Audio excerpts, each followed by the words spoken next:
मैंने ली थी। एक मीटिंग मैंने 4 तारीख को ली थी 10वें महीने में, और दूसरी मीटिंग 11 तारीख को ली थी। और इन दिनों में मेरा प्रयास यही रहता है प्रार्थना के साथ कि इस वर्तमान समय में हमारी क्या आवश्यकता हो सकती है कि हम जब बाइबल का अध्ययन करते हैं तो हमारे लिए कई विषय हैं,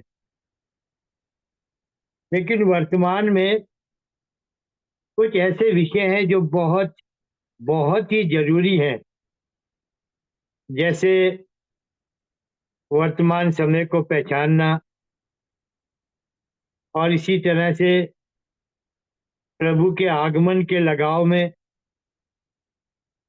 क्योंकि हम लोग इस बात को बहुत ही अच्छी तरह से जान चुके हैं कि प्रभु यीशु मसीह का आना एकदम निकट है। और हम में से कोई नहीं चाहेगा, जो विश्वास में है, कि जब प्रभु यीशु मसीह का आना है तो हमारी तैयारी में कोई कसर रह जाए, या कहीं चूक हो जाए, या हम बादलों पर उठाए जाने से वंचित रह जाए।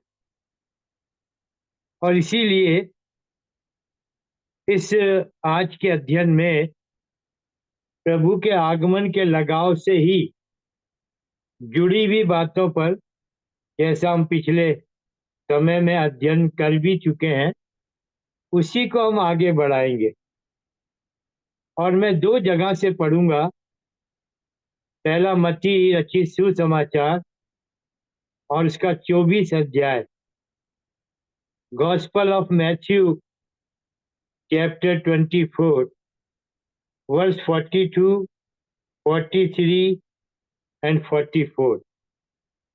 इन 3 पदों को पढ़ूंगा, और उसके बाद हम पढ़ेंगे फर्स्ट थेस्सलुनीकियंस 5th चैप्टर में से 1 to 11 वर्सेस को। अच्छा होता अगर कि कोई पढ़ने में सहायता करता, अन्यथा मैं तो पढ़ूंगा ही। मत्ती का 24 अध्याय 42, 43 और 44 पद। इसलिए जागते रहो, क्योंकि तुम नहीं जानते कि तुम्हारा प्रभु किस दिन आएगा। परंतु ये जान लो कि यदि घर का स्वामी जानता होता कि चोर किस पहर आएगा, तो जागता रहता और अपने घर में सेंध लगने ना देता।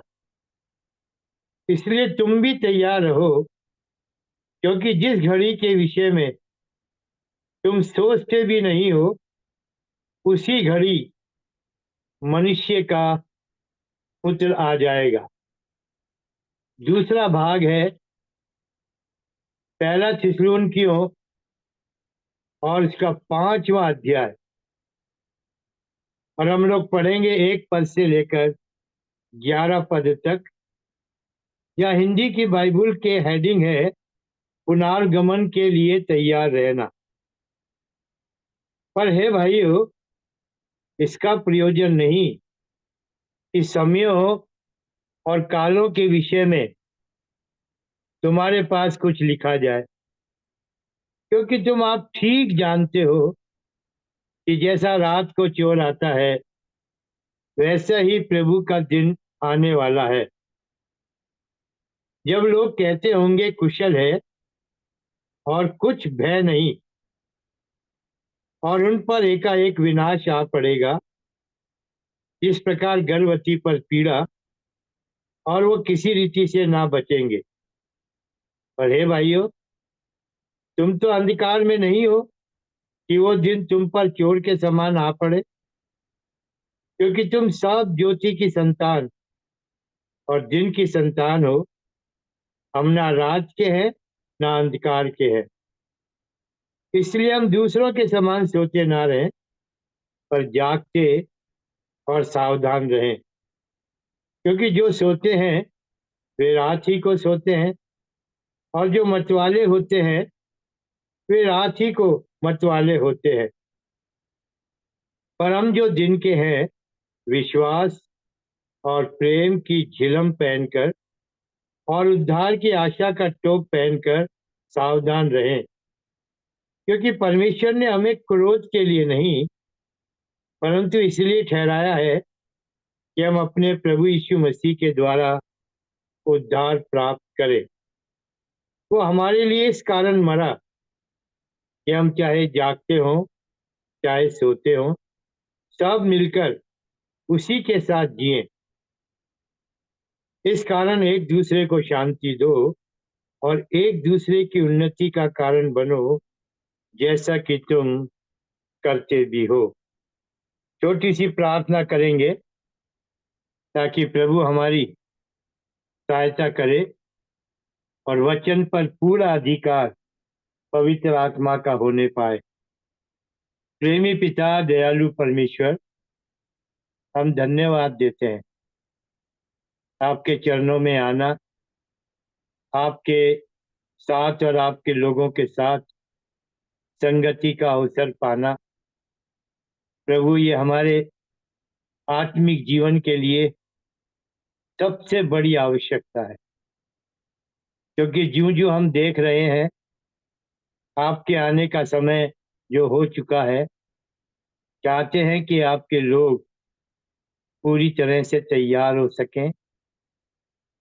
बादलों पर उठाया जाना और हमारी तैयारी में प्रभु कोई कमी ना रहे, इसीलिए पवित्र आत्मा परमेश्वर, हम विनती करते हैं इस संध्या में, इस समय आप ही हमसे बातें करिए। हर एक शब्द जो आपके दास के मुंह से निकलता है, उस पर आपका अधिकार है, केवल और केवल पवित्र आत्मा के द्वारा। यद्यपि ये सच है, मैं आपका निकम्मा दास हूं, तो अभी दया करिए, मुझे भी अपने लहू से धोइए, अपने लिए उपयोगी पात्र बनाइए, आपको महिमा मिले। प्रार्थना सुनिए, मांग लेते हैं उद्धार करता प्रभु यीशु के ऊंचे और पवित्र नाम में, आमीन। पिछले समयों में मैंने अध्ययन के लिए इस बात को रखा था, जैसा हमने मत्ती के 24 अध्याय में पढ़ा भी, और इस 24 अध्याय के इन 3 पदों को पढ़ने से जो प्रभु के आगमन को दिखाया गया चोर के समान, और प्रभु यीशु मसीह का आना चोर के समान होगा, परमेश्वर के वचन में 4 जगह पर इस बात का वर्णन है। और पहली जगह है प्रियो, पहला थिस्सलुनीकियों के 5वें अध्याय का 2 पद है। जब आप दूसरी जगह जाएंगे तो इसी प्रभु के आगमन को जो चोर के समान है, दूसरे पतरस के 3 अध्याय और उसके 10 और 11 पद में आप इस बात को देखेंगे।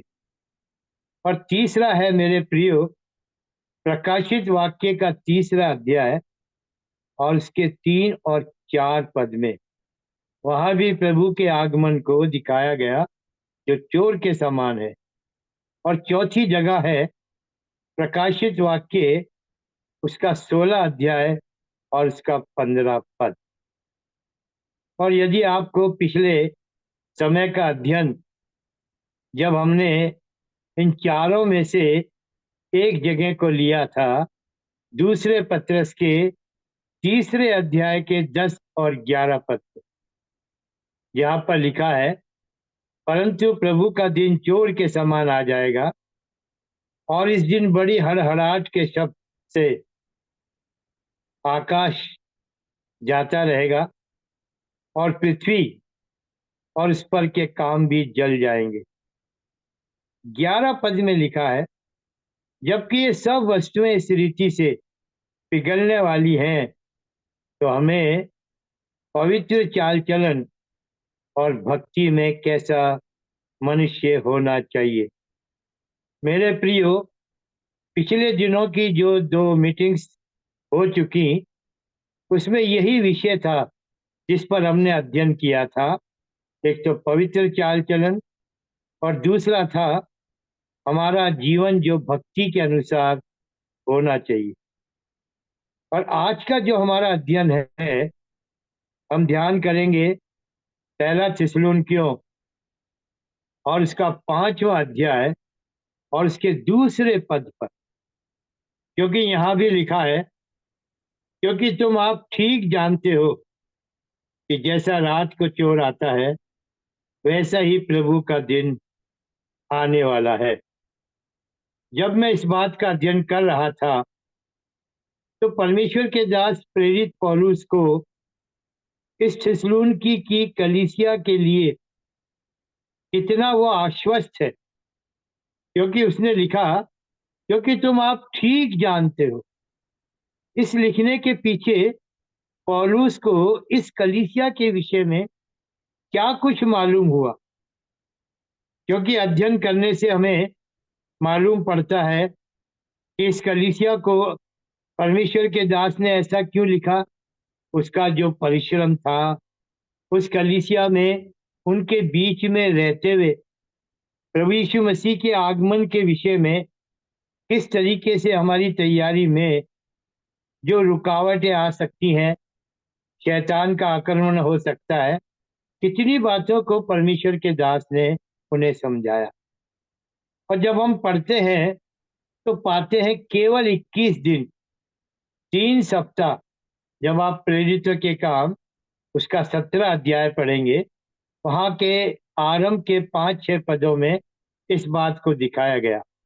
सबत 3 सबत तक परमेश्वर का दास उनके बीच में रहा, और इन दिनों में उसने किस प्रकार से इस थिस्सलुनीकी की कलीसिया को प्रभु के आगमन के विषय में सिखाया, समझाया, और ये बताया कि तुम्हें क्लेश उठाने पड़ेंगे, क्लेशों में स्थिर रहना पड़ेगा, विश्वास में भी स्थिर रहना पड़ेगा, परीक्षाएं भी तुम्हारे लिए होंगी, विरोध भी तुम्हारे साथ होंगे, दुखों में भी होकर तुम्हें जाना पड़ेगा। और जब आप देखेंगे इस कलीसिया के पत्री का अध्ययन करते हैं, तो सचमुच परमेश्वर के दास को ये मालूम पड़ा कि वो कैसे दुख उठाते हुए, क्लेशों में स्थिर रहते हुए, विश्वास में भी डगमगाने से उन्होंने किस प्रकार अपने को रखा कि वो विश्वास में स्थिर बने रहे।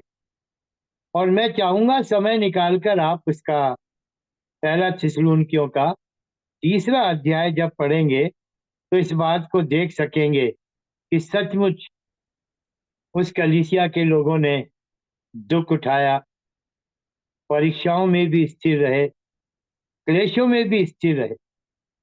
वो लोग तो जा चुके, आज थिस्सलुनीकी की कलीसिया का कोई व्यक्ति नहीं है, और वो लोग अपनी तैयारी में कितना पूरा थे कि परमेश्वर के दास ने लिखा, तुम आप ठीक जानते हो। मुझे इस बात के लिए कहने की जरूरत नहीं, इस बात के लिए और बार बार तुम्हें समझाने की जरूरत नहीं, क्योंकि पहले पद में लिखा है। पर हे भाइयों, इसका प्रयोजन नहीं कि समयों और कालों के विषय में तुम्हारे पास कुछ लिखा जाए। क्यों? क्योंकि तुम आप ठीक जानते हो। मेरे प्रियो, यहीं पर रुककर यदि इसी बात को हम अपने लिए लेते हैं, ध्यान दीजिए, थिस्सलुनीकी की कलीसिया के लोग जा चुके, और उनके जाने के बाद भी उनके लिए आशा है, क्योंकि वचन में हम पढ़ते हैं, जो लोग प्रभु के आने से पहले इस लोक से उठा लिए जाएंगे, उनके लिए वचन में लिखा है, इसी पहले थिस्सलुनीकियों के 4 अध्याय के 16 पद में, क्योंकि प्रभु आप ही स्वर्ग से उतरेगा, उस समय ललकार और प्रधान दूत का शब्द सुनाई देगा, और परमेश्वर की तुरही फूकी जाएगी, और लिखा है मेरे प्रियो, और जो मसीह में मरे हैं वे पहले जी उठेंगे। तो उनकी आशा तो उनके लिए है कि जब प्रभु यीशु मसीह आएगा, चोर के समान आएगा, तो ये वो ही लोग होंगे जिनके लिए परमेश्वर के दास ने लिखा, मुझे इसका प्रयोजन नहीं इस समय और कालों के विषय में मैं तुम्हारे पास कुछ लिखूं, क्योंकि तुम तो आप ठीक जानते हो। और इसलिए मेरे प्रियो, जब प्रभु यीशु मसीह आएगा, या वचन में लिखा है अभी 16 पद में, प्रभु आप ही स्वर्ग से उतरेगा। जब वो स्वर्ग से उतरेगा, पृथ्वी पर नहीं आएगा, वो मध्य आकाश में आएगा, बादलों पर आएगा। और लिखा है, जो मसीह में मरे हैं वो पहले जी उठेंगे। लेकिन मेरे प्रियो, हम जो अभी जीवित है, अभी हम जो इस पृथ्वी पर हैं, अभी हम इस वर्तमान समय में हैं, हमें इन बातों के साथ अपने आप को देखना है। क्या हम भी ठीक तरह से प्रभु के आगमन को जान गए, समझ गए? मैंने पिछले समय में भी इस बात को आपके सामने रखा था। हम लोगों को ये जानना जरूरी है, प्रभु यीशु मसीह कितनी बार आ चुका और कितनी बार आएगा। क्योंकि अभी भी मैंने देखा यूट्यूब पर परमेश्वर के कई दास जो वचन की सच्चाई को ठीक से प्रचार नहीं करते।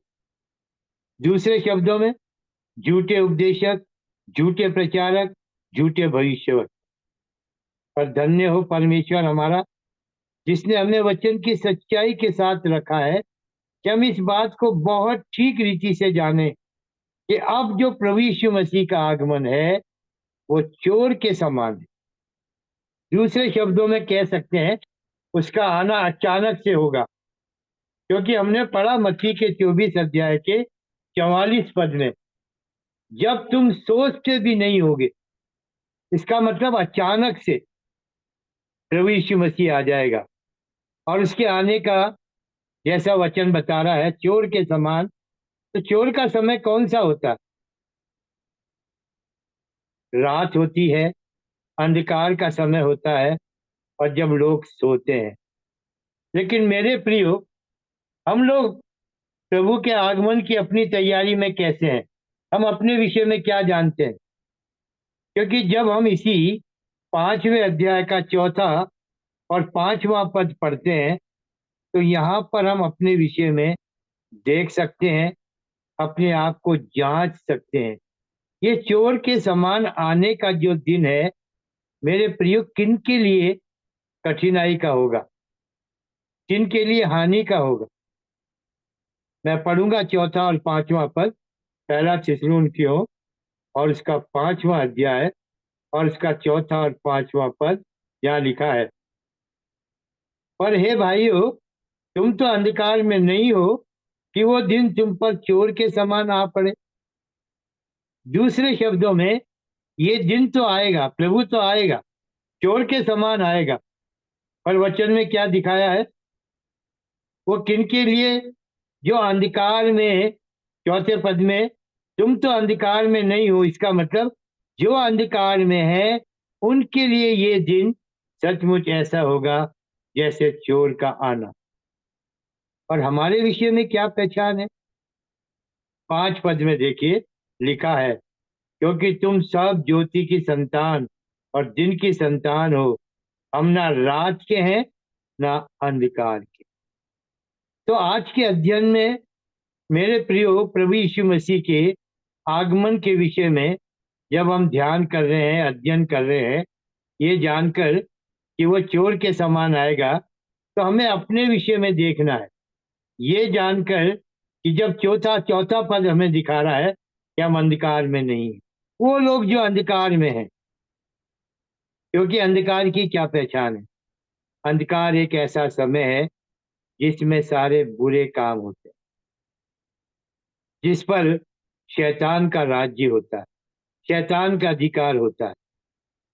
आज सारा संसार, जब आप पढ़ोगे पहला यूहन्ना और उसके 5 अध्याय का 19 पद, तो वहां वचन में दिखाया है, सारा संसार उस दुष्ट के वश में। और जो लोग शैतान के वश में हैं, इसका मतलब वो अंधकार में भी हैं, पाप में भी हैं, संसार में भी जीवन बिता रहे हैं, और शारीरिकता में भी जीवन बिता रहे हैं।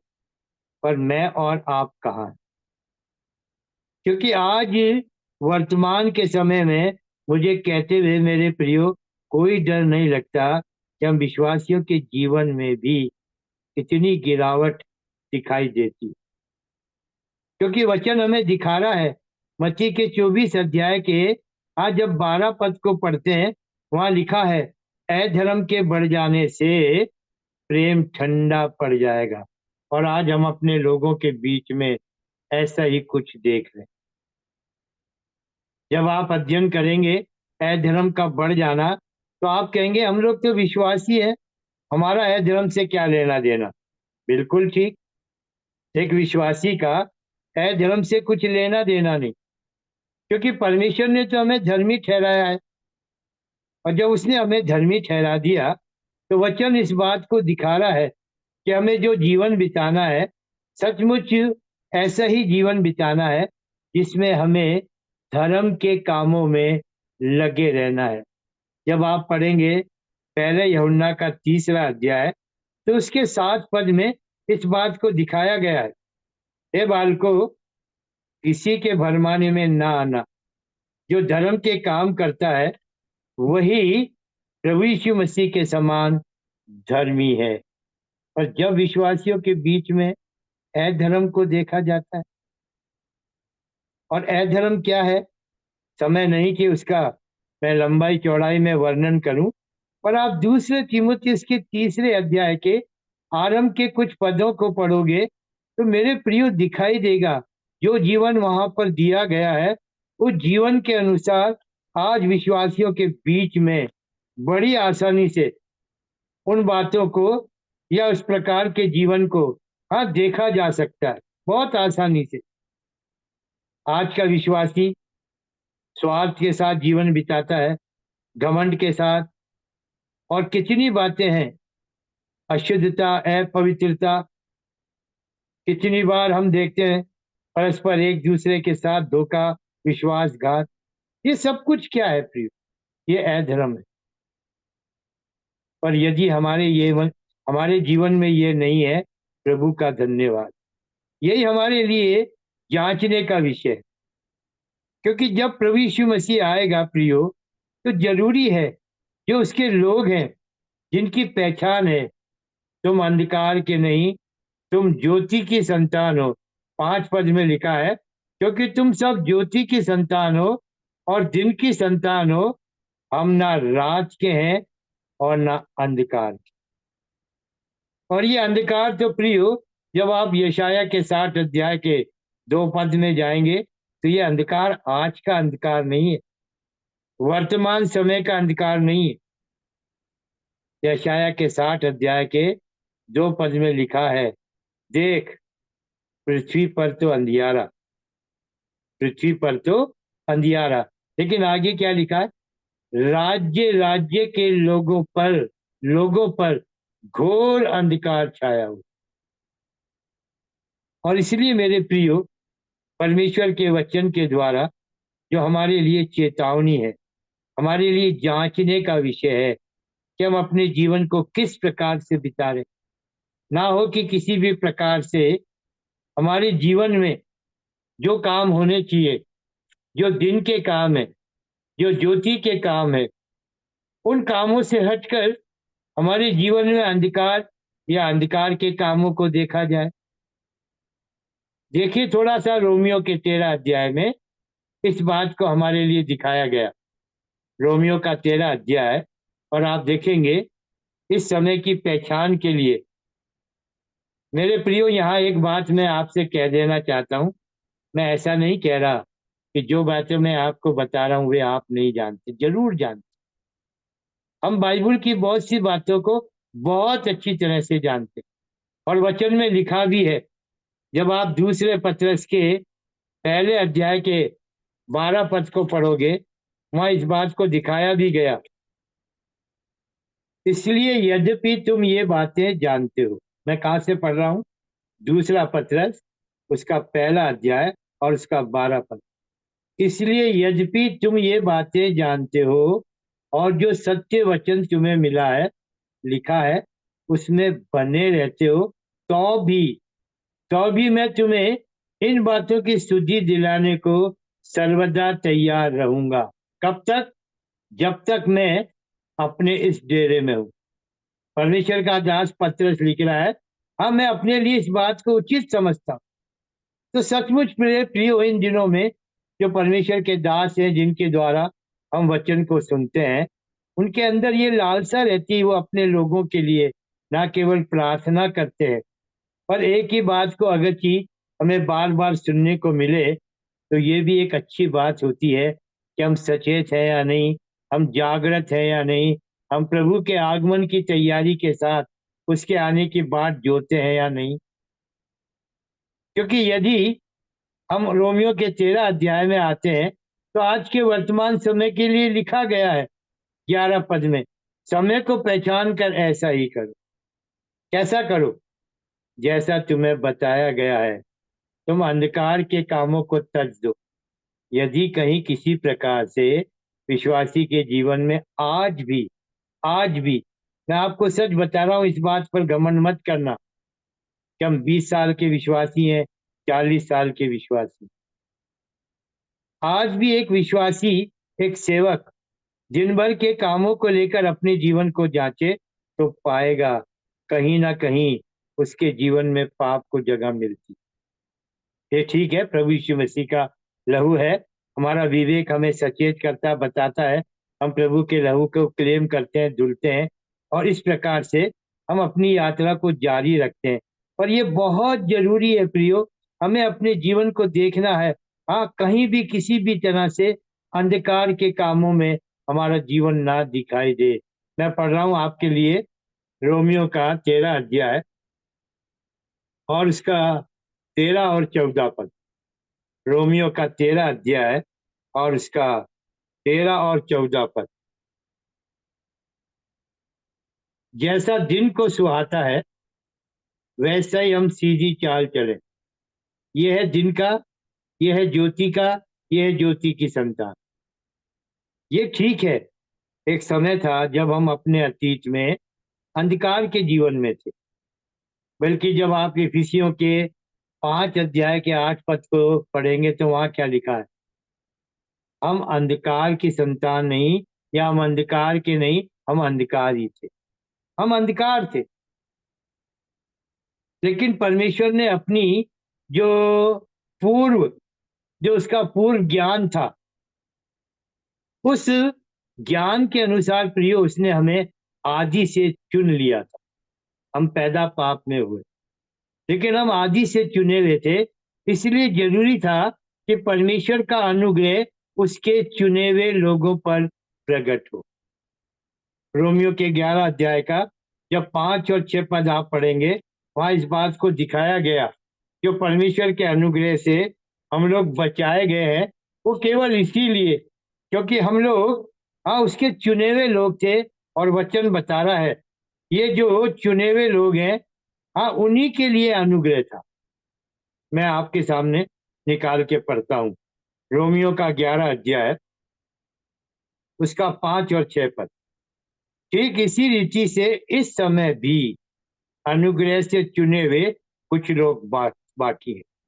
यदि ये अनुग्रह से हुआ है, तो फिर कर्मों से नहीं, नहीं तो अनुग्रह फिर अनुग्रह नहीं रहा। तो वचन दिखा रहा है, ये चुने हुए जो लोग थे, उनके लिए ये अनुग्रह, और अनुग्रह से हम लोग चुने गए, अनुग्रह से हम लोग बचाए गए, अनुग्रह से हमारा उद्धार हुआ। इसलिए मेरे प्रियो, हमारी पहचान है, हम परमेश्वर के चुने हुए लोग। हम अंधकार थे, लेकिन वचन हमको दिखा रहा है, जिस प्रकार से हम कुलसियों के 1 अध्याय के 13 पद में पढ़ते हैं। जब आप कुलसियों के 1 अध्याय के 13 पद में पढ़ेंगे, तो वचन हमको दिखा रहा है हम कैसे अंधकार के वश से छुड़ाए गए।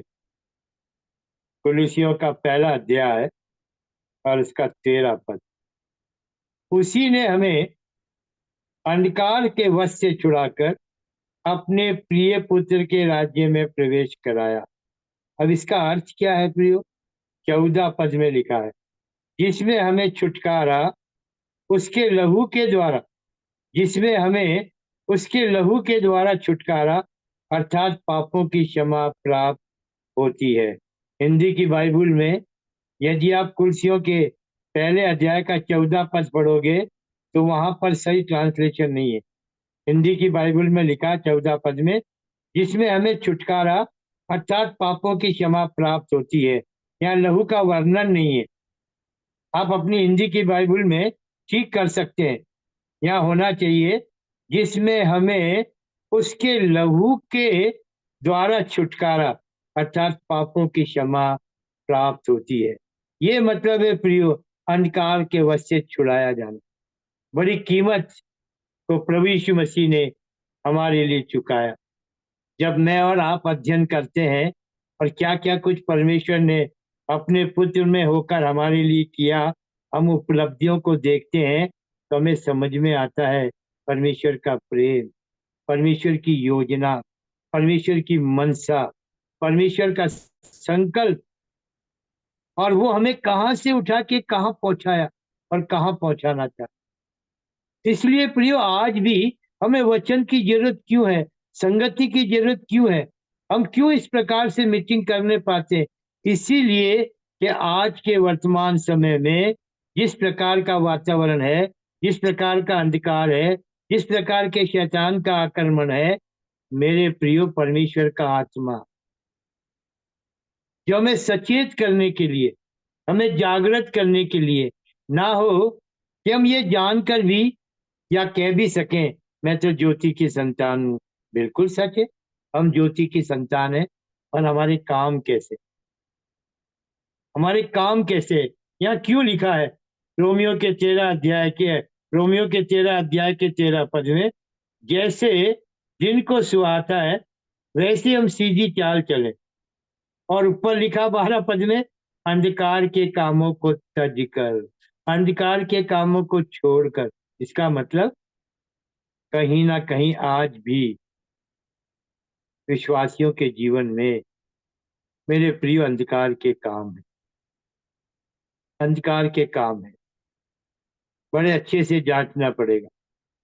एक दिन के अंदर हो सकता है हम 4-6 घंटे 8 घंटे सोने में बिता दें, तो भी 14-15 घंटे हमें अपने जीवन को कैसे कैसे कैसे ज्योति के जीवन के साथ रहना है। हमारी हिंदी के बाइबल में तो लिखा है ज्योति का फल, लेकिन जब आप पढ़ोगे इफिसियों के 5वें अध्याय का 9 पद, तो इंग्लिश की बाइबल में लिखा है आत्मा का फल। क्योंकि वहां लिखा है हम जो ज्योति की संतान है, हम जो ज्योति के हैं, हम दिन के हैं, हमारे लिए जो जीवन है प्रियो, वहां पर लिखा 9 पद में, इफिसियों के 5वें अध्याय के 9 पद में लिखा है सब प्रकार की भलाई और धार्मिकता और सत्य। ये प्रिय ज्योति का जीवन, ये पवित्र आत्मा का जीवन। लेकिन मैंने देखा आज भी कितने भाई कितने भाइयों से बैर रखते हैं, आत्मिक रीति से घमंड करते हैं।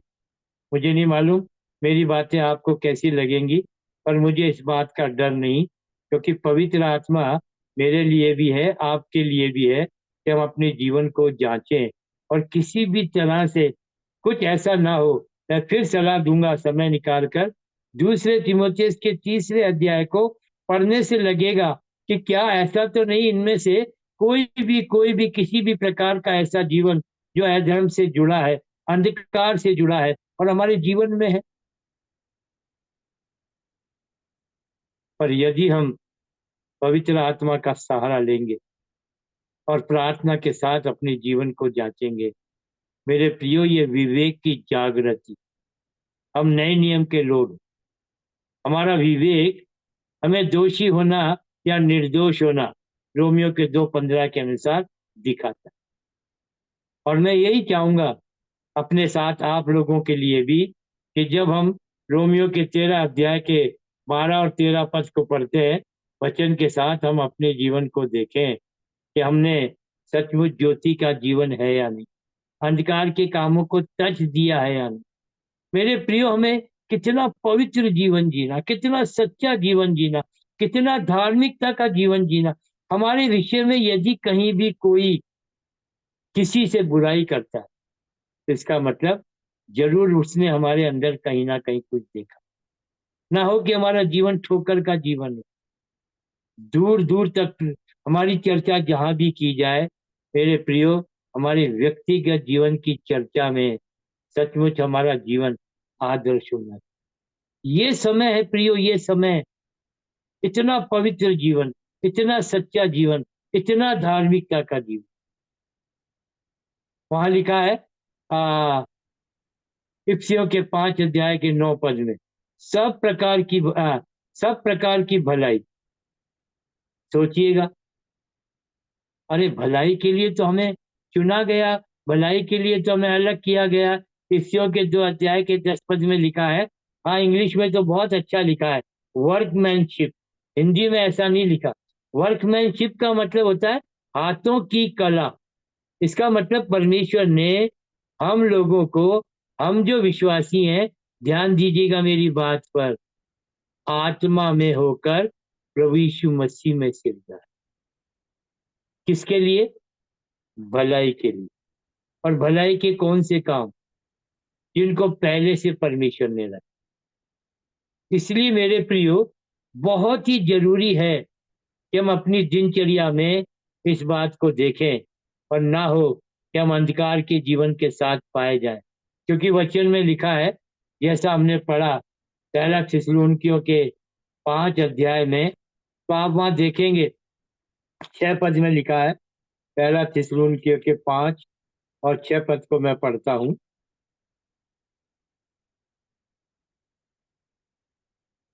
क्योंकि तुम सब ज्योति की संतान और दिन की संतान हो, हम ना रात के हैं ना अंधकार के हैं।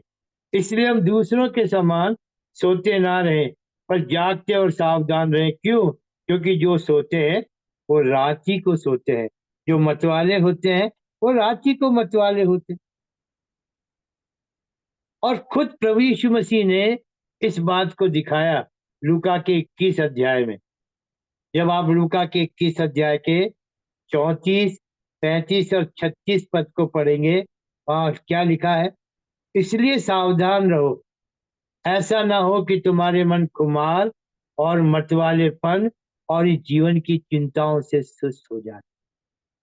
और वो दिन, जैसा हम लोग अध्ययन कर रहे हैं, प्रभु का दिन चोर के समान, वो ऐसा ना हो कि वो दिन अचानक से तुम पर आ पड़े। कैसे? जैसे फंदे के समान।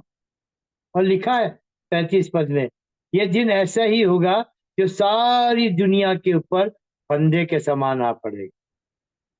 इसलिए मेरे प्रियो, हम जो दिन की संतान है, हमें अपने जीवन पर ध्यान देना है, हमें जागते रहना है, हर समय प्रार्थना करते रहना है। फिर आप कहेंगे इसका क्या मतलब है, हमें सोना ही नहीं? नहीं मेरे प्रियो, दिन की संतान, ज्योति की संतान और जागते रहना, इसका अर्थ है प्रियो, इसका अर्थ है जागते रहने का। ये मतलब नहीं है कि हमें अपने शरीर को भी विश्राम नहीं देना। जागते रहने का अर्थ है, आप देखेंगे फिलिपियों का 2 अध्याय, फिलिपियों का 2 अध्याय, वहां पर मैं इस बात को आपके सामने लाना चाह रहा हूं। जागते रहने के जीवन का क्या अर्थ है? जागते रहना एक जीवन को जीने की शैली है, एक तरीका है, एक रीति है। और उसको हम पाते हैं फिलिपियों के 2 अध्याय के 14 और 15 पद में। यहाँ लिखा है, सब काम बिना कुड़कुड़ाए और बिना विवाद के किया करो, ताकि तुम निर्दोष और भोले होकर टेढ़े और हठीले लोगों के बीच परमेश्वर के निष्कलंक संतान बने रहो। आगे क्या लिखा है, जिनके बीच में तुम जीवन का वचन लिए हुए जगत में जलते दीपकों के समान दिखाई देते हो। जिनके बीच में तुम जीवन का वचन लिए हुए जगत में जलते दीपकों के समान दिखाई देते हो। ये मेरे प्रियो, ये जीवन, जो ज्योति का जीवन, जिसमें सब प्रकार की भलाई है, जिसमें धार्मिकता का जीवन है और जिसमें सच्चाई है। यदि हम इस प्रकार के जीवन को जिएंगे प्रियो, तो हमारे लिए प्रभु यीशु मसीह का ये दिन जो चोर के समान है हमारे लिए नहीं होगा, क्योंकि हम तो जागृत रह के प्रभु के आगमन की बाट जो रहे,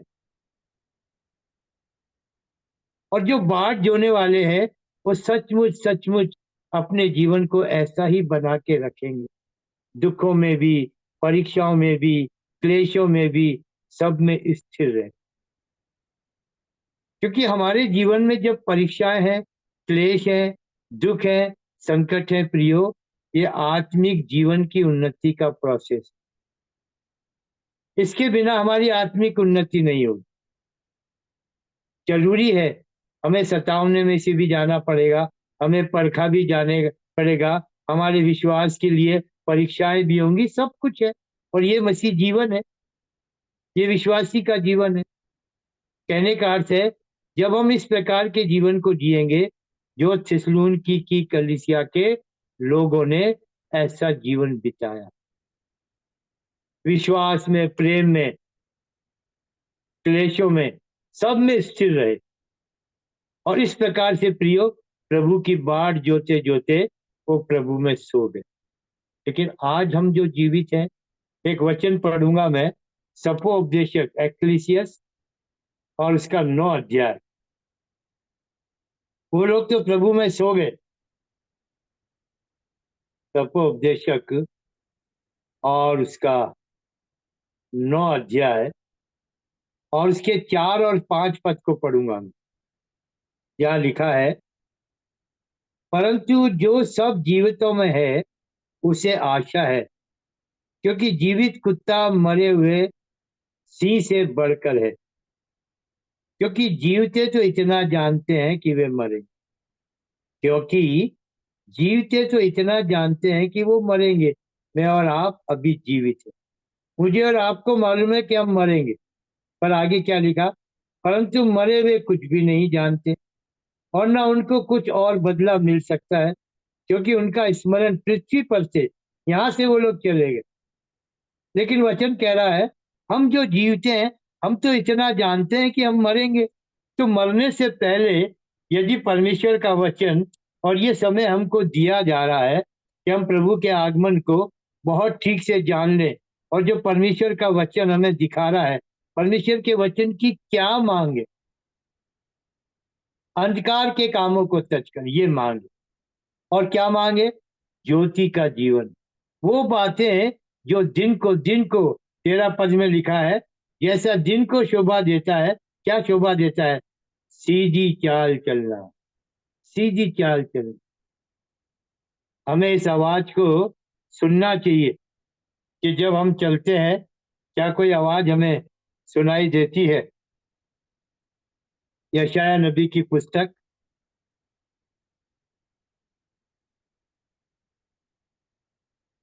और उसका 30 अध्याय, आपको मालूम होगा, फिर भी देखिए, यशाया का 30 अध्याय और उसके 21 पद में क्या लिखा, जब कभी तुम दाहिने या बाईं ओर मुड़ने लगो, तब तुम्हारे पीछे से ये वचन तुम्हारे कानों में पड़ेगा, मार्ग यही है, इसी पे चलो, इधर उधर मत देखो, सीधी चाल चलो। पतरस डूबने लगा, आप आप लोग और हम लोग जानते हैं। प्रभु को देखता रहा, हाँ पानी पर चलता रहा। कैसे कहा, प्रभु मैं भी आऊं। हाँ, कितनी प्यारी आवाज प्रभु की होगी। हाँ, जब प्रभु ने कहा और पतरस पानी पर चलने लगा। हम भी प्रभु को देख रहे हैं, चल रहे हैं, लक्ष्य है हमारा। लेकिन जो लक्ष्य है, वचन हमें सचेत कर रहा है प्रियो, हमारे चारों ओर कुछ भी अच्छा नहीं, कुछ भी अच्छा नहीं। अरे हमारे परिवार में अपने लोग, हमारा अपना शरीर, हमारे चारों ओर का संसार, हमारे व्यक्तिगत जीवन में प्रियो, हमें किस तरीके से इस जीवन को जीना है। जैसा वचन कह रहा, सीधी चाल चलो, जैसा दिन को शोभा देता है, सुहाता है, ना कि लीला क्रीड़ा, पियक्कड़पन, व्यभिचार और लुचपन, और ना झगड़े और ना डहामे। ये मैंने 13 पद पढ़ा, रोमियो के 13 अध्याय का।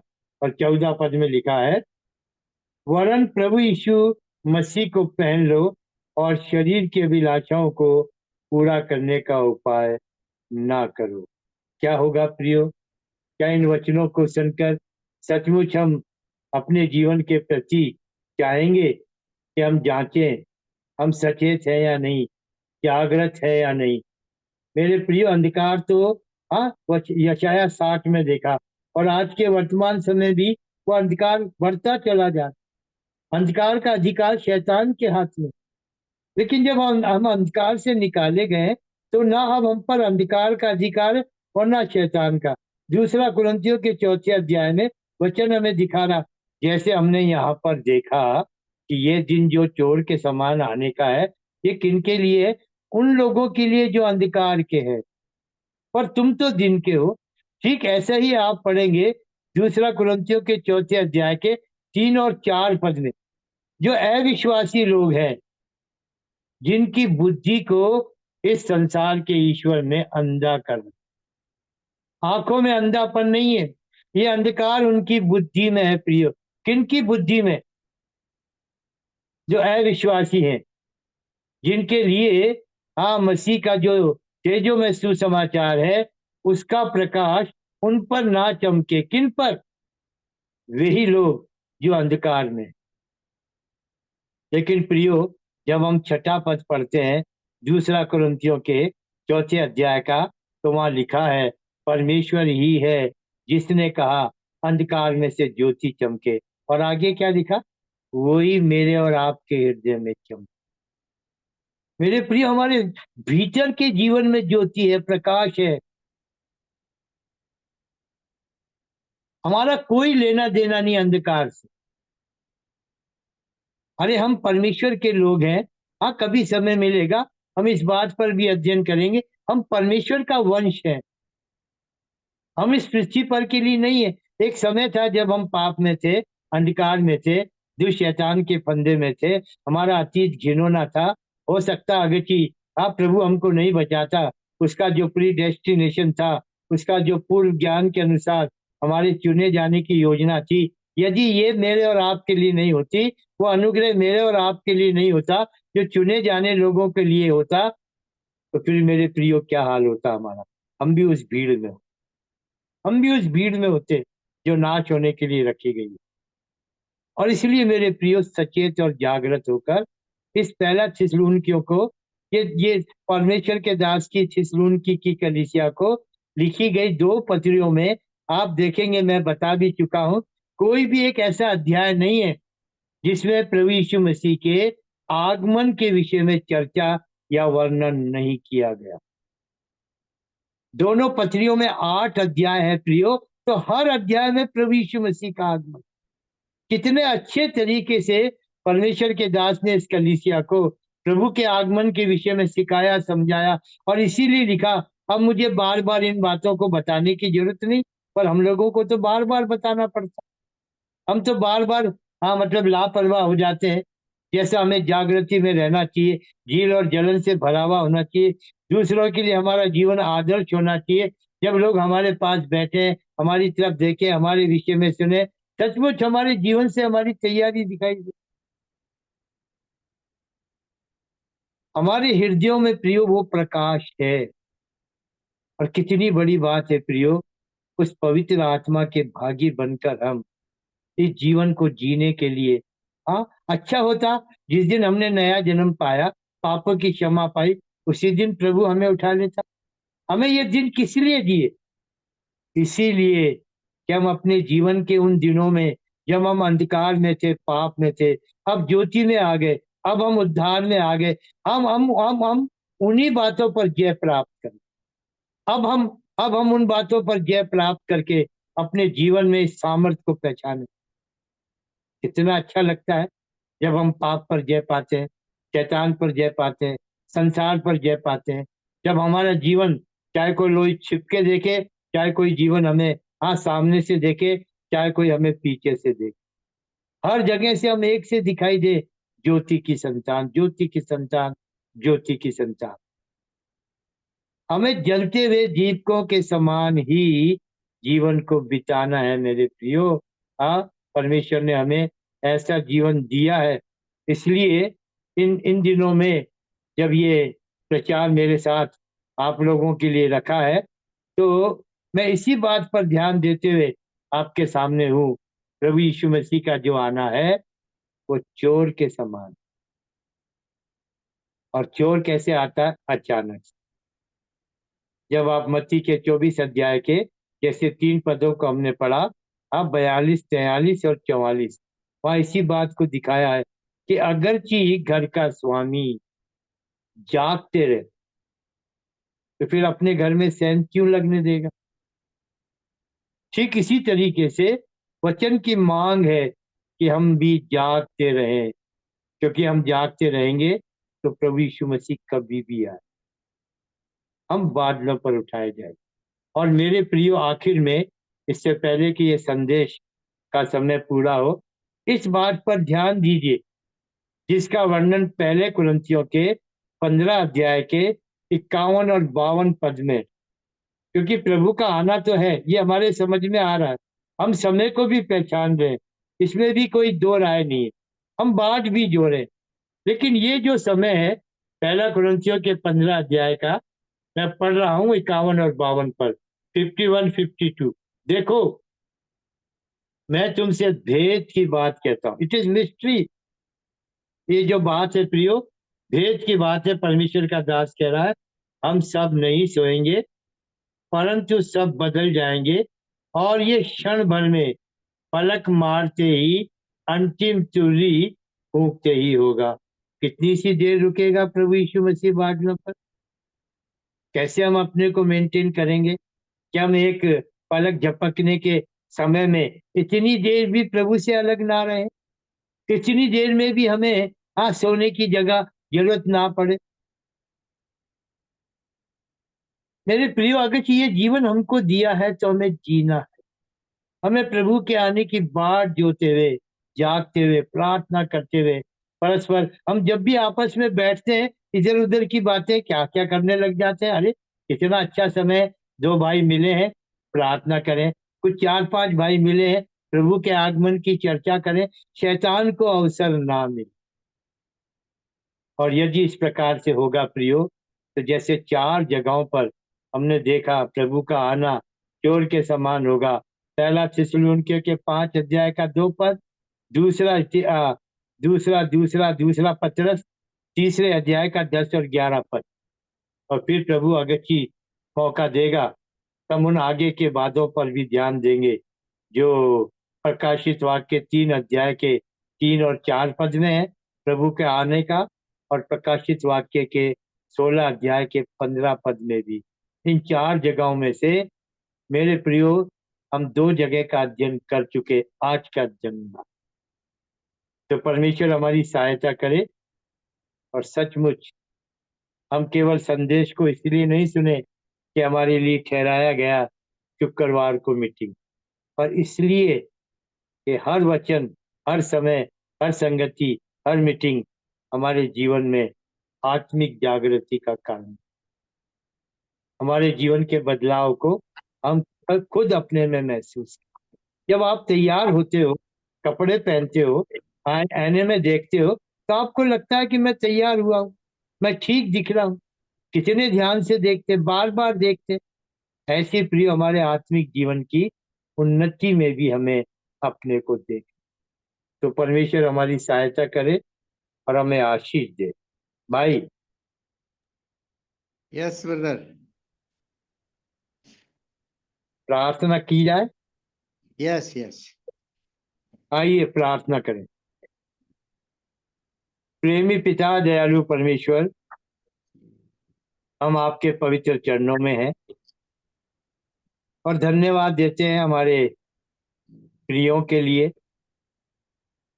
जिन्होंने कलीसिया के प्रिय लोगों के लिए ये उचित समझा, आत्मा की अगुवाई पाकर ये ठहराया कि जब हर सप्ताह इस शुक्रवार के दिन बाइबल अध्ययन होता है और समय समय पर प्रभु के दासों के द्वारा परमेश्वर पिता आपके लोगों को वचन मिलता है, हम धन्यवाद देते हैं, आपकी स्तुति बढ़ाई करते हैं और ये विनती भी करते हैं प्रभु, इस वर्तमान समय को पहचानने के लिए आप हमारी सहायता करिए।